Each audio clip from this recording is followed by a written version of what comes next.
ناظرین، آج ہم آپ کو رحم کی رسولیوں کی وجوہات، اس کی علامات اور اس کا بہترین گھریلو علاج بتائیں گے۔ رحم کی رسولیاں بہت عام ہوتی جا رہی ہیں۔ یہ تقریباً 100 میں سے ہر 15 عورتوں کو ہو رہی ہیں۔ رحم کی رسولیاں سخت بھی ہوتی ہیں جبکہ نرم بھی ہوتی ہیں۔ یہ رسولیاں چنے کے دانے کے برابر شروع ہوتی ہیں اور اگر فوری طور پر ان کا علاج نہ کرایا جائے تو یہ وقت کے ساتھ ساتھ بڑھتی رہتی ہیں۔ رحم کی رسولی کی وجہ سے حمل بھی نہیں ٹھہرتا۔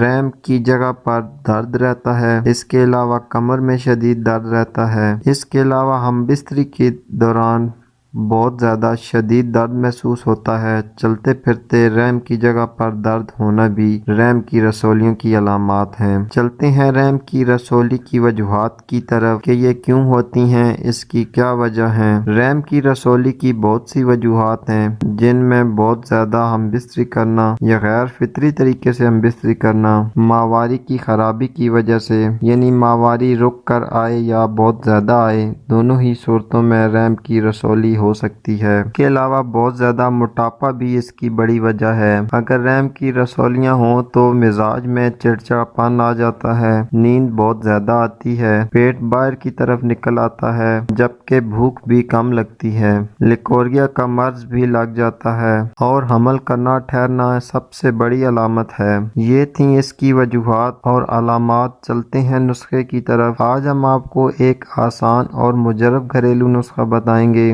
جس کے استعمال سے انشاءاللہ فائدہ پہنچے گا۔ نسخے کے لیے ہمیں 3 چیزوں کی ضرورت ہوگی: چھوٹی الائچی یعنی سبز الائچی، السی کے بیج اور شہد۔ کرنا آپ نے یہ ہے کہ 30 گرام سبز الائچی لے کر اس کو باریک پیس لینا ہے۔ السی کے بیج 60 گرام لے کر ان کو بھی باریک پیس لیں۔ دونوں پاؤڈر کو اچھی طرح مکس کر لیں۔ اب اس میں 50 گرام شہد مکس کر کے اس کی معجون تیار کر لیں۔ اب روزانہ صبح و شام خالی پیٹ آدھی چمچ معجون تازہ پانی کے ہمراہ استعمال کریں۔ یہ نسخہ کم از کم 1 مہینہ لگاتار استعمال کریں۔ انشاءاللہ تعالی رحم کی رسولیاں ختم ہو جائیں گی۔ اس نسخے کے استعمال سے جسم میں خون کی مقدار بھی بڑھے گی اور جسمانی کمزوری بھی دور ہو جائے گی۔ اور اس نسخے کے استعمال کے دوران گرم اور تلی ہوئی اشیاء سے مکمل پرہیز کریں۔ امید کرتا ہوں آج کی ویڈیو آپ کے لیے فائدہ مند ثابت ہوگی۔ اسی کے ساتھ اجازت چاہتا ہوں۔ اللہ